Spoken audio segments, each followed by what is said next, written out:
Nah, not at all. What I thought was going to happen, but was very, very impressive. It might have been the most exciting thing we've all ever watched, but it's crazy that he was able to control Dricus like that for 5 rounds. Khamzat Chimaev, the man who has built a reputation as an unstoppable monster who smashes anyone put in front of him. And according to multiple reports spreading like wildfire online, powerful Arab sheiks are willing to put up this kind of mind-blowing money just to see him fight. But here's where it gets even crazier.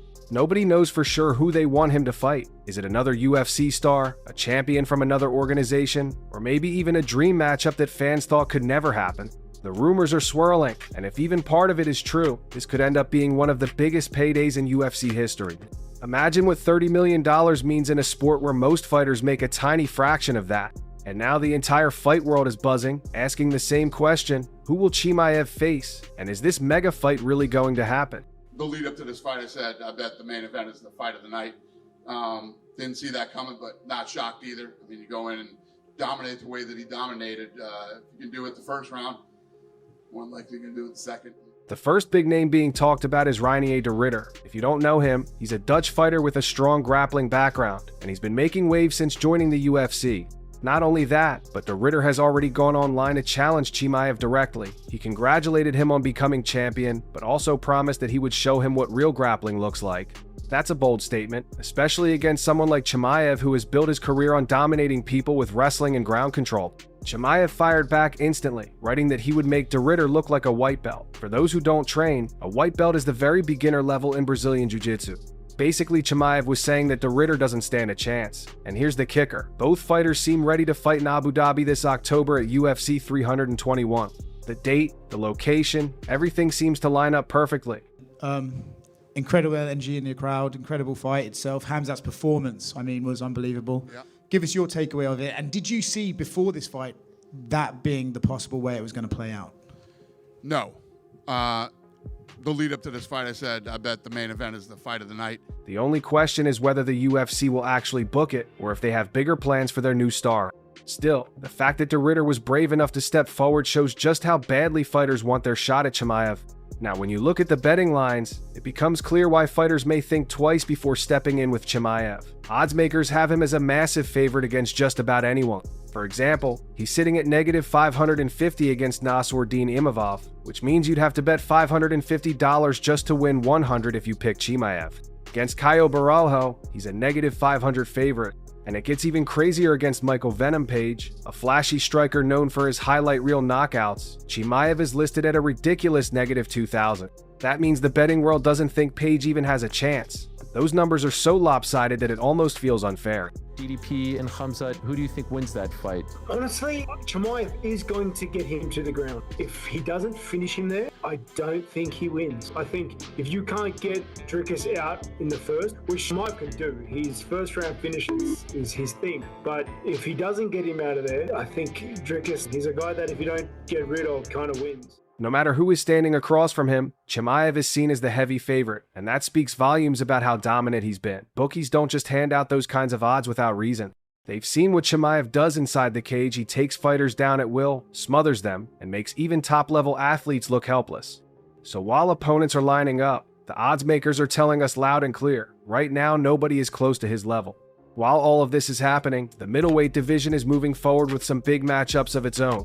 Reinier de Ridder, who already threw his name in the hat for Chimaev, has a scheduled fight coming up against Anthony Fluffy Hernandez in Vancouver. That's a 5-round battle between two guys ranked in the top 6, and it could easily decide who deserves the next title shot. Hernandez has been on a tear, winning 8 fights in a row and finishing most of his opponents. He's tough, he's relentless, and he knows how to make a fight exciting. Khamzat fighting against Dricus. Who do you think he wins? I think Khamzat is gonna win because I don't see anyone preparing properly for Khamzat. They are bringing wrestlers to train them to defend takedowns and all that, but Khamzat doesn't do the normal stuff. Khamzat doesn't do wrestling. He does MMA wrestling. It's different. You need to understand his system. On top of that, just weeks before, Paris will host another huge middleweight clash between Imavov and Baralho, both of whom are ranked near the top. The UFC is clearly setting the stage to see who rises above and becomes a true challenger for Chimaev's belt. But here's the twist: while these contenders are battling it out, the rumor of the $30 million super fight lingers in the background. That means even if someone wins impressively, they might still have to wait if the UFC decides to cash in on something even bigger. This makes the middleweight title picture unpredictable and adds another layer of drama for fans. But what about the dream fight that has everyone talking? The one name that keeps coming up louder and louder is Islam Makhachev. Imagine this. The UFC's lightweight king against the new middleweight champion, two fighters from the same region, both dominant in grappling, colliding in a super fight that could break records. I expect Khamzat can beat him, but not like this, you know. That was crazy. Beat him like very easy, and he's like one of the best in his division. And I hope he will soon fight for the title. On paper, it sounds almost impossible, and many fans believe it will never happen. But the Sheiks in Abu Dhabi reportedly want it so badly that they're willing to offer $30 million to each fighter. That's $60 million total for one fight. Think about that. This isn't boxing, where huge paydays are normal. In MMA, that kind of money is unheard of. If the money is real, it could be enough to tempt the UFC and both fighters to at least consider it. Of course, there are huge challenges, like weight classes and UFC politics, but stranger things have happened in the fight game. If the right people want it badly enough, it could happen. And if it does, it would instantly become one of the biggest events in UFC history. I don't care what people think about, but doing my thing. So, like you said, how many strikes I landed on him, how many takedowns I has there. So, I didn't guess out. So, now they know. Chimaev himself isn't hiding what matters to him most. He said it straight up. He'll fight wherever the money is highest. He's already admitted that he loves money and won't pretend otherwise. But at the same time, he's made it clear that he wants to be recognized as the #1 pound-for-pound fighter in the world. That means he isn't just chasing paychecks, he's chasing legacy too. Recently, he even said that if the UFC pays him properly, he would fight Islam Makhachev. That's a bold statement because Makhachev is a close friend of Khabib Nurmagomedov and is seen as one of the best grapplers in the sport. It's the kind of fight that would test Chimaev's skills like never before. But to him, it comes down to two things: money and being the best. That guy is strong, couldn't finish. Respect that guy. The only champion who was saying my name. This guy has big heart. Real lion.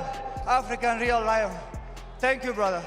As he put it, wherever they pay the most, that's where I'll fight. That kind of honesty is rare, but it also shows how driven he is to make history while also setting himself up financially for life.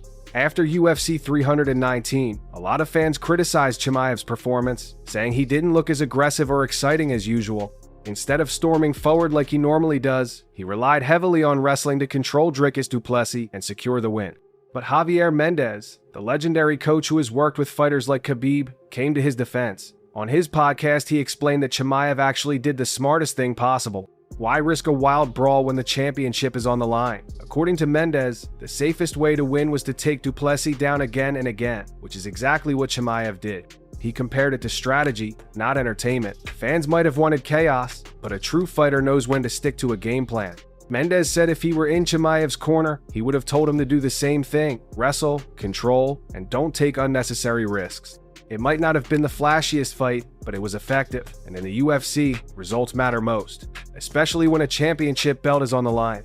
Interestingly, Arman Tsarukyan revealed that Chimaev himself wanted to strike with du Plessis at one point during the fight. According to Tsarukyan, Chimaev felt confident enough to trade punches, but his corner stopped him. They gave him clear instructions: stick to the wrestling game plan. Don't risk changing what's already working. That shows how much pressure was on Chimaev in that moment. He knew fans expected fireworks, but his corner made the call to play it safe. Tsarukyan explained that Chimaev listened because he understood what was at stake. Winning the belt was more important than entertaining the crowd. It's a reminder of how much strategy goes into these fights. Fighters aren't just throwing punches randomly, they're making decisions in real time with their corners guiding them. In this case, Chimaev trusted his team, and it paid off. But it also explains why some fans walked away feeling underwhelmed. They wanted the wild Chimaev they've seen before, not the careful one who played it safe. Not everyone saw it as boring though. Some fighters and analysts argued that what Chimaev did was proof of his dominance. Former champion Dominic Cruz even suggested that this could be the start of a new era in MMA, a grappler's era. He explained that MMA has always gone in cycles. Sometimes strikers dominate, like when Anderson Silva and Israel Adesanya ruled. Other times grapplers take over, like Khabib and Usman. Right now, Cruz believes grapplers are back on top, and Chimaev is leading the charge. He pointed out how du Plessis couldn't escape even once from Chimaev's control. That level of dominance is rare, and it shows just how high Chimaev's grappling skills are. Cruz argued that if a fighter can take you down and hold you there, they don't need to trade punches. It's a very important fight. It's a huge fight. You're one of the most dangerous challengers to ever fight for a title. This is a huge moment for you. Tell us what tomorrow night means to you. Just gonna go this boy off, one day. One day. It may not look exciting, but it's incredibly effective. And as more fighters struggle to deal with this style, fans might have to get used to watching grapplers dominate again. Paddy Pimblett also joined the conversation, but in his usual cheeky style. On his YouTube channel, he defended Chimaev by saying that only casual fans complain about fights like that. According to Paddy, real fighters and old-school fans know how impressive it is to dominate someone with grappling. He even called Chimaev's performance one of the most one-sided championship fights he's ever seen. But then Paddy turned his attention to Arman Tsarukyan, mocking him in front of everyone. He joked that the only way Tsarukyan will ever get close to a UFC belt is by standing next to Chimaev while cornering him. He said Tsarukyan was just trying to get screen time and that he has no real chance of becoming champion himself. Classic Paddy defending his guy while throwing jabs at someone else. His comments added fuel to the fire, keeping the debate going about whether Chimaev's style is smart or boring, and whether his corner really saved him from risk or just robbed fans of a more entertaining fight. To end on a wild note, the MMA world got another surprise when popular streamer HS Tiki called out former UFC champion Sean Strickland. Not only did he call him out, but he put $40,000 on the line for a sparring match. He claimed Strickland was washed up, had pillow hands, and wouldn't even be able to hurt him. The idea of a streamer challenging a seasoned fighter instantly went viral, especially on MMA Twitter and YouTube. Some fans thought it was a joke, others hoped it would actually happen just to see Strickland shut him up. Whether or not the spar happens, it shows how the fight world is evolving. Social media influencers are now crossing over into combat sports, chasing clout and big money. It might sound ridiculous, but these kinds of stunts keep getting attention. And in the fight business, attention equals money. So while the world waits to see what's next for Chimaev, fans are also keeping an eye on these sideshows, because in today's fight game, anything can happen.